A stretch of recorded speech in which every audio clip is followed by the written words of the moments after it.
నమస్కారం ETV news కి స్వాగతం ముందుగా ముఖ్యాంశాలు విశాఖ ఫిషింగ్ హార్బర్ లో భారీ అగ్ని ప్రమాదం కాలి బూడిదైన 40కి పైగా బోట్లు భారీగా నష్టపోయినట్లు కన్నీరు పెట్టుకున్న జాలర్లు వైకాపా హయాంలో 50% పెరిగిన నిత్యావసరాల ధరలు ప్రతి నెల అదనపు మోతతో సామాన్యుల గగ్గోలు కరువుతో దిగుబడులు తగ్గే ప్రమాదం రైల్వే జోన్ కు మోకాలు అడ్డుతున్న వైకాపా సర్కార్ భూములు అప్పగించకుండా తాత్సారం కీలక నేతల జాగాల్లోంచి దారి ఇవ్వాల్సి రావటమే కారణం తెలంగాణలో హోరెత్తుతున్న ఎన్నికల ప్రచారం 10 ఏళ్లలో చేసిన అభివృద్ధిని వివరిస్తున్న భారాస సభలు ర్యాలీలతో కాంగ్రెస్ భాజపా జోరు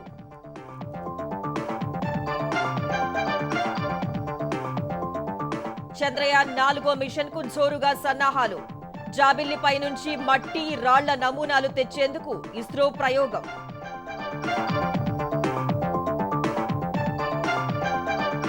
తుర్కియా నుంచి భారత్ కు వస్తున్న నౌక హైజాక్ యెమెన్ కు చెందిన హౌతీ రెబల్స్ దుశ్చర్య సిబ్బందిలో భారతీయులు లేరన్న ఇజ్రాయెల్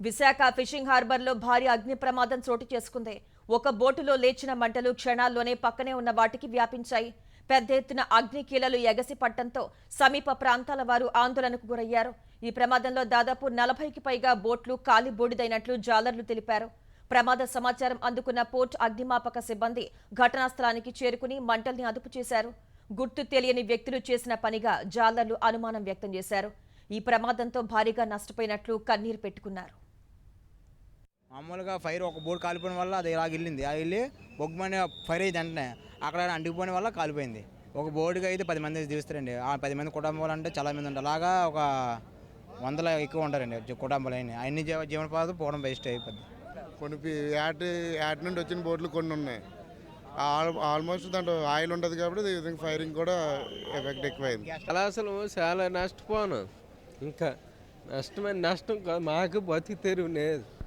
ఏ బతికి తెరువు లేదు ఎక్కడే కష్టపడుకోవాలి మేము వెళ్తే మా తింత 4000 ఆయిల్ సార్ 16 టన్నులు వేసేసుకున్నాము పెద్ద బోటు మాది బదిలీ టైంకి ఇలా జరిగింది సార్ వైకాపా ప్రభుత్వ పాలనలో నిత్యావసరాల ధరలు భారీగా పెరిగాయి 4.5 కాలంలో సగటున 30 నుంచి 50% వరకు పెరిగాయి పప్పు ధాన్యాలు నూనెలు పంచదార బెల్లం వంటి సరుకులతో పాటు చిరుధాన్యాల ధరలు మండిపోతున్నాయి వాటికి తోడు నెల నెల విద్యుత్ బిల్లులు వంట గ్యాస్ పాల బిల్లులు ఇతరత్రా బాధుడితో సామాన్యులు గగ్గోలు పెడుతున్నారు కరువుతో దిగుబడులు తగ్గి ధరలు మరింత పెరిగే ప్రమాదం ఉందనే ఆందోళన వ్యక్తమవుతోంది 5 ఏళ్ల కిందటితో పోలిస్తే బియ్యం ఉప్పు పప్పులు తదితర సరుకుల రూపంలోనే నెలకు 1000 నుంచి 1500 వరకు అదనంగా ఖర్చవుతోందని మధ్యతరగతి వర్గాలు ఆవేదన వ్యక్తం చేస్తున్నాయి గతంలో వీటికి నెలకు 3000 ఖర్చు చేసిన కుటుంబం ఇప్పుడు 4500 వరకు వ్యయం చేయాల్సి వస్తోంది ఇలా ఒక్కో ఇంటిపై సగటున నెలకు 1200 వేసుకున్న 54 నెలల జగన్ పాలనా కాలంలో సరుకుల రూపంలో 65,000 అదనపు భారం పడింది ఈ ఏడాది తీవ్ర కరువు పరిస్థితుల కారణంగా పంటల సాగు విస్తీర్ణం తగ్గింది దిగుబడులు భారీగా తగ్గనున్నాయి దీంతో నిత్యావసర వస్తువుల ధరలు మరింత పెరగొచ్చని వ్యాపారులు అంచనా వేస్తున్నారు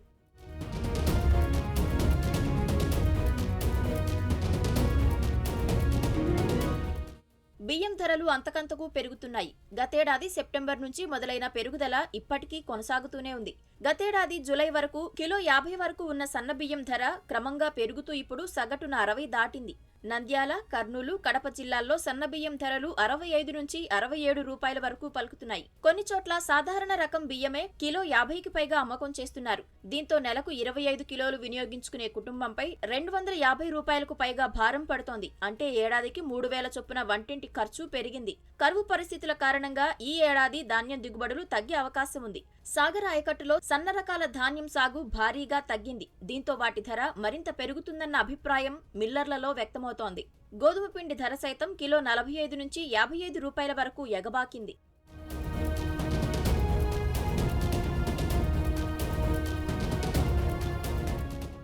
కందిపప్పు ధరలు ఈ ఏడాది జనవరి నుంచి ఉడుకుతున్నాయి గత 11 నెలల్లో కిలోపై సగటున 80కి పైగా పెరిగింది. ప్రస్తుతం కిలో 180 నుంచి 190 మధ్య కొనసాగుతోంది. ఆన్లైన్లో కిలో 200 పైనే ఉంది. సగటున కుటుంబానికి నెలకు కిలో వినియోగం చొప్పున చూసినా ఏడాదికి 1200 రూపాయల భారం పడుతోంది. మినపగుళ్ల ధర కిలో 130కి పైగా ఉంది. వేరుశెనగ గుళ్లు కిలో 160 నుంచి 180 రూపాయలకు పైగా పలుకుతున్నాయి. వేరుశెనగ నూనె లీటరు 170 రూపాయల పైనే ఉంది. అనంతపురం జిల్లాలో వేరుశెనగ సాగు తగ్గిపోవడంతో పాటు కరువు రీత్యా దిగుబడులు క్షీణించాయి.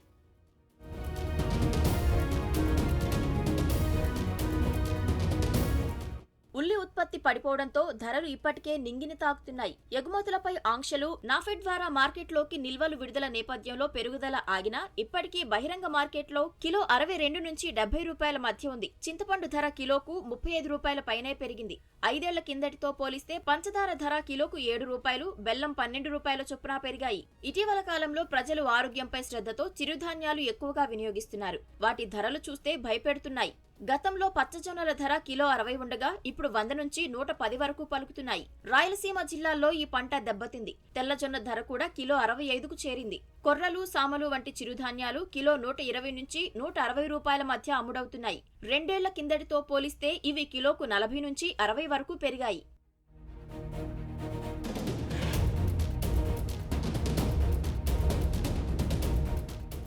వైకాపా హయాంలో రాష్ట్రంలోని రేషన్ దుకాణాల్లో బియ్యం తప్పితే మరేమీ దొరకని దుస్థితి నెలకొంది. కార్డుదారులకు కనీసం కిలో చొప్పున కందిపప్పు పంపిణీ చేయలేకపోతున్నారు. గోధుమ పిండి, చిరుధాన్యాలు కొన్ని ప్రాంతాలకే పరిమితం చేశారు. మూడోసారి ప్రభుత్వ ఏర్పాటే లక్ష్యంగా తెలంగాణ వ్యాప్తంగా భారాస ప్రచారాన్ని హోరెత్తిస్తోంది. మంత్రులు, ఎమ్మెల్యేలు తమ తమ నియోజకవర్గాల్లో విస్తృతంగా పర్యటిస్తుండగా కొత్తగా టికెట్ పొందిన అభ్యర్థులు కూడా ప్రచారంలో దూసుకుపోతున్నారు. 10 ఏళ్ల ప్రగతిని వివరించడంతో పాటు రాబోయే రోజుల్లో చేపట్టే పనులను ఏకరువు పెడుతున్నారు. తెలంగాణలో అధికార భారత రాష్ట్ర సమితి విస్తృతంగా ప్రచారం నిర్వహిస్తోంది. హైదరాబాద్ మల్లాపూర్లో ఉప్పల్ భారస అభ్యర్థి బండారు లక్ష్మారెడ్డి నిర్వహించిన మైనార్టీల ఆత్మీయ సమ్మేళనానికి హోంశాఖ మంత్రి మహమూద్ అలీ హాజరయ్యారు. గత ప్రభుత్వాలు మైనార్టీలను ఓటు బ్యాంకుగా చూశాయని, భారస సర్కార్ మాత్రం వారి సంక్షేమానికి పెద్దపీట వేసినట్లు తెలిపారు.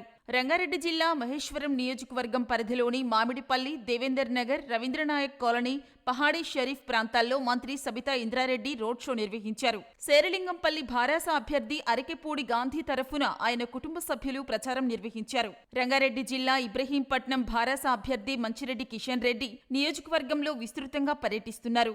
పోల్కంపల్లి, నాగన్పల్లి గ్రామాల్లో ప్రచారం చేసిన ఆయన 10 ఏళ్లలో కేసీఆర్ సర్కార్ చేసిన అభివృద్ధిని వివరిస్తూ ఓట్లు అభ్యర్థించారు. మహబూబాబాద్ జిల్లా చిన్నగూడూరు మండలంలో డోర్నకల్ భారాస అభ్యర్థి రెడ్యా నాయక్ ఎన్నికల ప్రచారం నిర్వహించారు. నల్గొండ జిల్లా మాడ్గులపల్లి మండలంలో భారాస ఎమ్మెల్యే అభ్యర్థి నల్లమోతు భాస్కరరావు ప్రచారం చేశారు.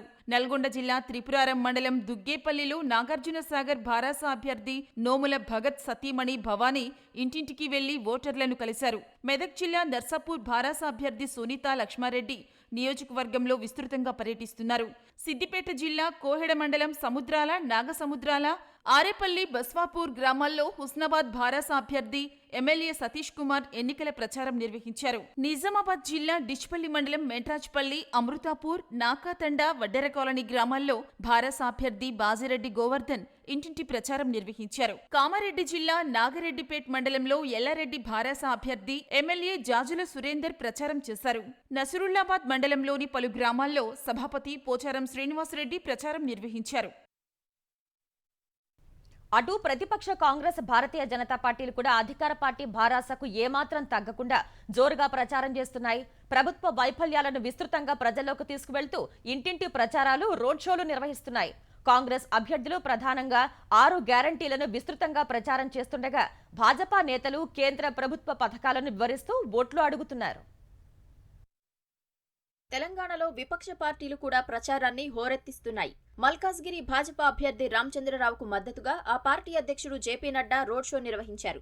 కుటుంబ పాలనను అంతమొందించి అన్ని వర్గాల అభివృద్ధి, సంక్షేమం కోసం పనిచేసే భాజపాకు పట్టం కట్టాలని కోరారు. పరకాల భాజపా అభ్యర్థి కాళీప్రసాద్ కు మద్దతుగా ఆ పార్టీ నేత ఈటెల రాజేందర్ ప్రచారం నిర్వహించారు. వరంగల్ జిల్లా గీసుకొండ మండలంలోని కొనైమాకుల నుంచి ఊకల్ కార్నర్ వరకు రోడ్ షో నిర్వహించారు. కరీంనగర్ జిల్లా జమ్మికుంటలో ఈటెల తరపున ఆయన సతీమణి జమున ఇంటింటి ప్రచారం నిర్వహించారు. నారాయణపేట జిల్లా మక్తల్ భాజపా అభ్యర్థి జలంధర్ రెడ్డికి మద్దతుగా ఆ పార్టీ జాతీయ ఉపాధ్యక్షురాలు డీకే అరుణ పట్టణంలో ర్యాలీ నిర్వహించారు.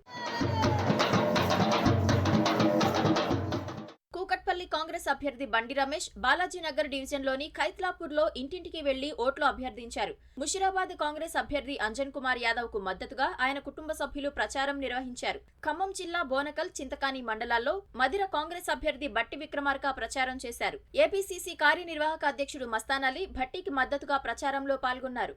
మహబూబాబాద్ జిల్లా కొత్తగూడ ఏజెన్సీ ప్రాంతంలో ములుగు కాంగ్రెస్ అభ్యర్థి సీతక్క పర్యటించారు. సంప్రదాయ నృత్యాలతో ఆదివాసీలు ఆమెకు స్వాగతం పలికారు. డోర్నకల్ నియోజకవర్గ కాంగ్రెస్ అభ్యర్థి రామచంద్ర నాయక్ కురవి మండలం నేరెడ, తులస్యా తండా, లచ్చిరాం తండాలో ప్రచారం చేశారు. కరీంనగర్ జిల్లా హుజూరాబాద్ కాంగ్రెస్ అభ్యర్థి ప్రవీణ్ జమ్మికుంట, ఇల్లందకుంట మండలాల్లో ప్రచారం చేశారు. మెదక్ జిల్లా నర్సాపూర్ అభ్యర్థి ఆవుల రాజిరెడ్డి తరపున ఏఐసీసీ ప్రధాన కార్యదర్శి మీనాక్షి నటరాజన్ ప్రచారం నిర్వహించారు. మెదక్ జిల్లా చిన్నశంకరంపేట మండలంలోని గ్రామాలు, తండాల్లో కాంగ్రెస్ అభ్యర్థి మైనంపల్లి రోహిత్ ప్రచారం చేశారు. సిద్దిపేట జిల్లా హుస్నాబాద్ కాంగ్రెస్ అభ్యర్థి పొన్నం ప్రభాకర్ కు మద్దతుగా తీన్మార్ మల్లన్న ప్రచారం నిర్వహించారు. పెద్దపల్లిలో జరిగిన సిపిఐ సమావేశానికి హాజరైన చాడా వెంకటరెడ్డి కాంగ్రెస్ అభ్యర్థి విజయ రామారావును గెలిపించాలని కోరారు.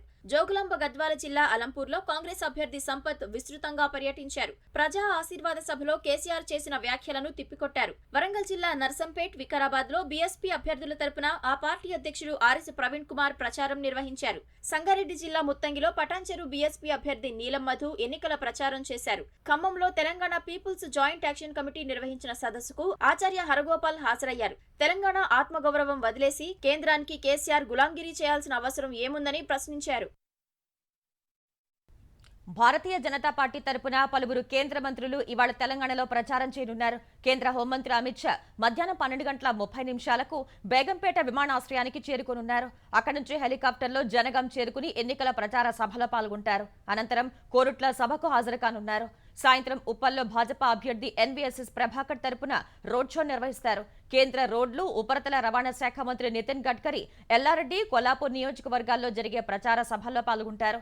కేంద్ర ఆర్థిక శాఖ మంత్రి నిర్మలా సీతారామన్ జూబ్లీహిల్స్, మల్కాజ్గిరిలో భాజపా అభ్యర్థుల తరపున ప్రచారం నిర్వహిస్తారు.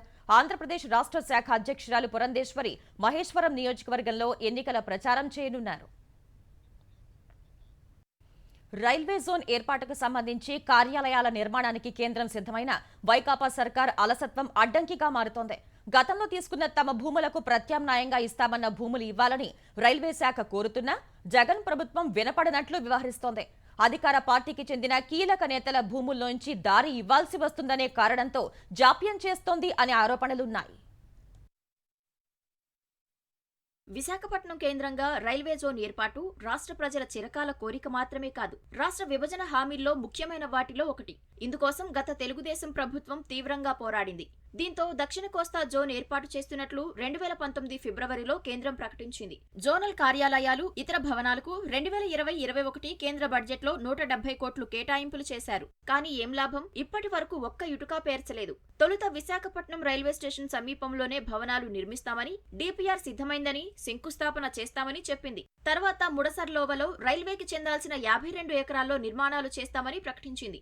దీంతో వ్యవహారం మొదటికొచ్చింది. వాస్తవానికి విశాఖలో బస్ ర్యాపిడ్ ట్రాన్సిట్ సిస్టమ్ రహదారి నిర్మాణానికి 2010-11లో రైల్వేకి చెందిన ప్రస్తుత డిఆర్ఎం కార్యాలయం, మర్రిపాలెం తదితర చోట్ల సుమారు 15 ఎకరాలను మహావిశాఖ నగరపాలక సంస్థ తీసుకుంది. వీటికి బదులు ముడసర్లోవలో 52 ఎకరాలు ఇచ్చేందుకు అప్పట్లో ఒప్పందం చేసుకున్నారు. తర్వాత భూములను రైల్వే శాఖకు అప్పగించలేదు.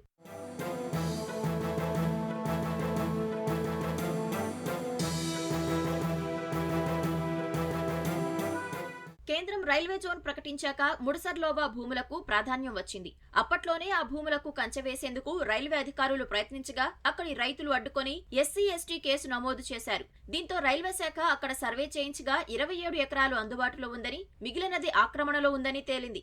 అప్పటి నుంచి తమకు భూములను అప్పగించాలని జీవీఎంసీ అధికారులను రైల్వే శాఖ కోరుతూనే ఉంది. రైల్వే జోన్ త్వరగా వచ్చేలా కృషి చేస్తున్నామని అధికార పార్టీ ఎంపీలు పదే పదే చెబుతున్నా భూములు అప్పగించే ప్రయత్నాలు మాత్రం చేయట్లేదు. ఒప్పందం ప్రకారం తమకు కేటాయించిన భూములు అప్పగించాలని విశాఖ రైల్వే అధికారులు 4 దఫాలు విజ్ఞప్తులు ఇచ్చారు. ఓసారి విశాఖ వచ్చిన కేంద్ర మంత్రి కిషన్ రెడ్డికి, అప్పుడు పురపాలక శాఖ మంత్రిగా ఉన్న బొత్స సత్యనారాయణ దృష్టికి ఈ అంశాన్ని రైల్వే అధికారులు తీసుకెళ్లారు. అలాగే విశాఖ రైల్వే డివిజన్ గత డిఆర్ఎం 2 సార్లు జిల్లా కలెక్టర్ను కలిసినా ఎలాంటి ఫలితం లేదు. గతంలో ఉత్తరాంధ్రలో హవా కొనసాగించిన ఓ అధికార పార్టీ కీలక నేతకు ముడసర్లోవలో భూములు ఉన్నట్లు తెలిసింది. రైల్వేకి కేటాయించిన భూములకు చేరుకోవాలంటే ఈ నేత భూముల్లోంచి దారి ఇవ్వాలని సమాచారం. శ్మశానం. అందుకే జీవీఎంసీ, రెవెన్యూ అధికారులు వాటి జోలికి వెళ్లేందుకు వెనుకడుగు వేస్తున్నారని రైల్వే వర్గాల్లో చర్చ జరుగుతోంది. అక్కడ న్యాయపరమైన చిక్కులు ఉండటంతో ముందుకు వెళ్లట్లేదని జీవీఎంసీ ఎస్టేట్స్ విభాగం అధికారులు చెబుతున్నారు. చిక్కులు పరిష్కరించేందుకు చొరవ చూపకుండా మరో చోటైనా భూములు ఇచ్చేలా చూడకుండా జగన్ ప్రభుత్వం నిర్లక్ష్యంగా ఉందనే విమర్శలు వినిపిస్తున్నాయి. గుంతల ఆంధ్రప్రదేశ్కు దారేది కార్యక్రమంలో భాగంగా రెండో రోజు తెలుగుదేశం జనసేన శ్రేణులు ఆందోళనలు కొనసాగించాయి. వైకాపా పాలనలో రహదారులు నరకానికి నకళ్లుగా మారాయని ఇరు పార్టీల నేతలు విమర్శించారు. 4.5 ఒక్క రహదారి కూడా నిర్మించకపోగా పాడైన రోడ్లకు కనీసం మరమ్మతులు కూడా చేయలేదని ఆగ్రహం వ్యక్తం చేశారు. ఊరువాడ నిరసన ర్యాలీలు చేపట్టిన తెలుగుదేశం జనసేన శ్రేణులు జగన్ ప్రభుత్వానికి వ్యతిరేకంగా నినాదాలు చేశాయి. ప్రజా సమస్యలపై ఉమ్మడి పోరులో భాగంగా రహదారుల పరిస్థితిపై గుంతల ఆంధ్రప్రదేశ్కు దారేది పేరుతో తెలుగుదేశం జనసేన శ్రేణులు రెండో రోజు నిరసనలతో హోరెత్తించాయి. నెల్లూరు జిల్లా బుచ్చిరెడ్డిపాలెంలో గుంతల రోడ్లపై బైఠాయించారు. రోడ్ల దుస్థితిపై వాహనదారులతో మాట్లాడి సమస్య తీవ్రతను అడిగి తెలుసుకున్నారు. వైకాపా ప్రభుత్వానికి అక్రమ లేఅవుట్లకు రోడ్లు నిర్మించడంపై ఉన్న శ్రద్ధ రోడ్ల నిర్మాణంపై లేదని ఆరోపించారు. ప్రకాశం జిల్లా గిద్దలూరులోని పాములపల్లి రోడ్డుపై తెలుగుదేశం జనసేన నేతలు ర్యాలీ చేపట్టారు. వైకాపా అధికారంలోకి వచ్చాక రోడ్లపై తట్టెడు మట్టి వేసిన దాఖలాలు లేవని విమర్శించారు. పల్నాడు జిల్లా తంగడ గ్రామంలోని గుంతల రోడ్లపై ఇరు పార్టీల నేతలు ఆందోళన చేశారు. జగన్ ప్రభుత్వానికి వ్యతిరేకంగా నినాదాలు చేశారు. రోడ్లకు మరమ్మతులు చేపట్టకపోవడం వల్ల ట్రాఫిక్ సమస్య ఏర్పడుతోందని నేతలు మండిపడ్డారు. జగన్ పాలనలో రోడ్ల దుస్థితిని వివరిస్తూ కృష్ణా జిల్లా మంటాడ్ వద్ద తెలుగుదేశం జనసేన నేతలు ఆందోళనకు దిగారు. గుంతలో చిక్కుకున్న ఆటో చుట్టూ వైకాపా రంగులు వేసి జగన్ గారి గుంత సామాన్యులకు తప్పని తంట అంటూ నినాదాలు చేశారు. అధికారంలోకి వచ్చాక వైకాపా నేతలు ఫ్యాన్ వేసుకుని కూర్చుంటే సామాన్యులు మాత్రం గుంతల్లో పడి గాయాల పాలవుతున్నారని ధ్వజమెత్తారు. కాకినాడ జిల్లా కాట్రేనికోట మండలం చెయ్యేరు ప్రధాన రహదారిపై తెలుగుదేశం జనసేన నేతలు నిరసన తెలిపారు. రోడ్ల మరమ్మతులపై వైకాపా ప్రభుత్వం నిమ్మకు నీరెత్తినట్లు వ్యవహరిస్తోందని దుయ్యబట్టారు. జగన్ రెడ్డి ఇప్పటికైనా బట్టలు నొక్కడం మాని రోడ్లు నిర్మించాలని డిమాండ్ చేశారు. రాష్ట్రంలో అధ్వానంగా మారిన రహదారుల గురించి ఎన్ని పోరాటాలు చేసినా జగన్ ప్రభుత్వానికి చీమ కుట్టినట్లయినా లేదని తెలుగుదేశం జనసేన నాయకులు విమర్శించారు. ఇకనైనా ప్రభుత్వం స్పందించుకుంటే రాష్ట్ర వ్యాప్తంగా పెద్ద ఎత్తున ఆందోళనలు చేపడతామని హెచ్చరించారు. కొన్ని చోట్ల శ్రమదానం చేసిన తెలుగుదేశం జనసేన శ్రేణులు రోడ్లపై ఉన్న గుంతలను పూడ్చాయి. సర్పంచ్లకు వైకాపా ప్రభుత్వం అన్యాయం చేస్తోందని స్థానిక ప్రభుత్వాల సాధికారితపై రాజమహేంద్రవరంలో జరిగిన రౌండ్ టేబుల్ సమావేశంలో పాల్గొన్న భక్తులు ఆరోపించారు. గ్రామాల్లో ప్రజలకు మెరుగైన సేవలు అందించాలి అనే సదుద్దేశంతో 73, 74వ రాజ్యాంగ సవరణల ద్వారా స్థానిక సంస్థలకు అధికారాలు ఇచ్చినప్పటికీ ఆంధ్రప్రదేశ్ ప్రభుత్వం వాటిని బేఖాతరు చేస్తోందని వక్తలు విమర్శించారు. పంచాయతీల అభివృద్ధికి వైకాపా ప్రభుత్వం ₹1 ఇవ్వకపోగా కేంద్ర నిధుల్ని దారి మళ్లించి తీవ్రమైన అన్యాయం చేస్తోందని జన చైతన్య వేదిక ఏపీ అధ్యక్షుడు వల్లంరెడ్డి లక్ష్మణ్ రెడ్డి దుయ్యబట్టారు. వైద్యం అంటే వ్యాపారం కాదని సేవ అని మాజీ ఉపరాష్ట్రపతి వెంకయ్య నాయుడు అన్నారు. విజయవాడలో కార్తీక పీవీఆర్ మల్టీ స్పెషాలిటీ హాస్పిటల్ను ఆయన ప్రారంభించారు. పీవీఆర్ ఆసుపత్రి పేదలకు మంచి వైద్యం అందించాలన్నారు. అవసరం లేని వైద్య పరీక్షలు రాయొద్దని వెంకయ్య నాయుడు సూచించారు. పాతకాలంలో అనేవాళ్ళు రాజకీయ నాయకులు, వైద్య వృత్తిలో ఉండేవాళ్ళు, ఉపాధ్యాయ వృత్తిలో ఉండేవాళ్ళు, వీళ్ళందరూ సేవాభావంతో పనిచేయాలి. అది క్రమేపీ తగ్గుతూ ఉంది. రాజకీయంలో తగ్గింది, అలాగే విద్యారంగంలో తగ్గింది, వైద్య రంగంలో తగ్గింది. వైద్యులు వ్యాధులతో వచ్చే వాళ్ళతో మాట్లాడాలి. అనవసరమైన పరీక్షలు రాయకూడదు. అందరు కూడా ఇంట్లో భోజనం చేయాలి. ఈ మధ్య చాలా మందికి అలవాటైపోతా ఉంది. ఇంటి భోజనం కాకుండా బయట భోజనం. ఫుడ్ ఇన్స్టెంట్ ఫుడ్ అంటే కాన్స్టెంట్ డిసీజ్ అని అర్థం. తుర్కీ నుంచి భారత్కు వస్తున్న ఇజ్రాయెల్ కార్గో నౌకను ఆదివారం యెమెన్కు చెందిన హౌతీ రెబల్స్ హైజాక్ చేశారు. ఈ నౌకలో వివిధ దేశాలకు చెందిన 25 మంది సిబ్బంది ఉన్నారు. ఇజ్రాయెల్ నౌకను ఎర్ర సముద్రంలో హైజాక్ చేసినట్లు హౌతీ రెబల్స్ ప్రకటించారు. అయితే ఆ నౌకలో భారతీయులు, ఇజ్రాయెల్ పౌరులు ఎవరూ లేరని ఇజ్రాయెల్ ప్రధాని కార్యాలయం వెల్లడించింది. కార్గో నౌకను హైజాక్ చేసిన విషయాన్ని ఇజ్రాయెల్ రక్షణ దళం ధృవీకరిస్తూ ఎక్స్లో పోస్ట్ పెట్టింది. ఇది అంతర్జాతీయ పర్యవసనాలకు సంబంధించిన తీవ్రమైన సమస్యగా పేర్కొంది. ఆ నౌక తుర్కీ నుంచి భారత్కు బయలుదేరిందని, అందులోని సిబ్బంది వివిధ దేశాలకు చెందిన వారని తెలిపింది. అయితే అందులో ఇజ్రాయెల్ పౌరులెవరూ లేరని, అది తమ దేశానికి చెందిన నౌక కాదని ఐడిఎఫ్ స్పష్టం చేసింది. చంద్రయాన్ 3 విజయంతో అంతరిక్ష రంగంలో సరికొత్త చరిత్ర లిఖించిన భారత్ మరో కీలక ప్రాజెక్టుకు సిద్ధమైంది. చంద్రయాన్ 4 పేరుతో చేపట్టనున్న ఈ ప్రాజెక్టులో భాగంగా చంద్రుడిపై నుంచి రాళ్లు, మట్టి నమూనాలు తీసుకురావాలని ఇస్రో భావిస్తోంది. పుణేలో జరిగిన ఓ కార్యక్రమంలో పాల్గొన్న space application centre director Nilesh Desai Chandrayaan 4 mission గురించి పలు ఆసక్తికర విషయాలను వెల్లడించారు. చంద్రుడి ఉపరితలంపై అన్వేషణకు సిద్ధమవుతున్నామని, ఇందుకోసం లూనార్ పోలార్ ఎక్స్ప్లోరేషన్ మిషన్ను సిద్ధం చేస్తున్నామని వెల్లడించారు. ఈ ప్రాజెక్టు కోసం 2 లాంచ్ వెహికల్స్ ను సిద్ధం చేయాల్సి ఉంటుందని, అందుకు 5 నుంచి 10 ఏళ్ల సమయం పడుతుందని నీల్ దేశాయ్ ప్రకటించారు.